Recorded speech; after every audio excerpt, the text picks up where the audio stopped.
One of my biggest objectives here at the Red Delta Project is to create a series of mental filters that you can send almost any question through regarding fitness, and you'll automatically kind of get an answer without having to consult the internet and get all confused and everything like that. I've already done that with my first book on Amazon, Fitness Independence. Those are the base rules. But let's do this in a practical application with a question I got the other day of repetition speed.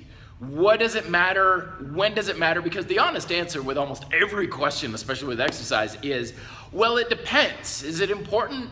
How is it important? How do you use it to your best?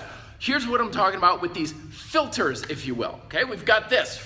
This is the foundation of the second book of the Red Delta Project, which I'm currently working on. Tut said ice. This is the application of muscular tension towards your major goals that you're trying to achieve with exercise. Tut is about building muscle and work capacity, time under tension. Said is about performance, specific adaptation to imposed demand. Ice is about speeding up fat loss, increased caloric expenditure. So repetition speed, how does it influence these things? Well, let's take a look at time under tension. When we move at an explosive power, jumping or explosive push-ups and whatnot, in order to create more force, there is more muscle fiber recruitment in order to make that happen, therefore more tension. So if we want to create more tension, that could be a viable thing. However, when we're using a faster pace, we have a tendency to create a lot of tension and then have momentum carry us a little bit through the rest of the repetition. And then we come down. If we want to come down fairly quickly, that's also less tension through that. So we kind of have these spikes of tension followed by relaxation. So it's kind of a mixed bag. On one hand, you're increasing tension. On the other hand, the total time under tension, maybe not quite so much. That's why when people do push-up contests, they can knock out so many more repetitions if they go quickly as opposed to slow, controlled motion. So if we're looking for muscle and work capacity, you might be better off with a smoother type of repetition rather than speed. Performance, specific adaptation to imposed demand.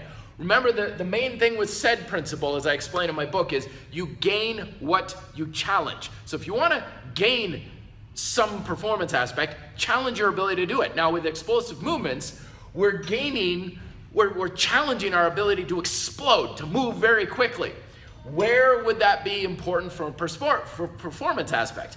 Punching, boxing, moving quick, agility, explosive jumping, volleyball players sort of thing. Aha, now we've got an application. So if you have an application that requires that explosive power and movement, then a fast repetition could work very well for you. So it might be good there.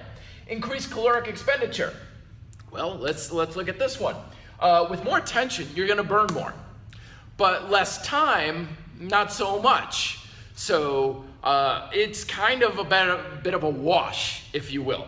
Increasing caloric expenditure, probably not going to be that much of a factor. So if you're looking at repetition speed as an influence towards burning more fat and calories, may not matter that much. So here it may not matter that much. Here it matters a lot if you are going for a performance aspect. Here, probably here and there, play with it, see what you can figure out.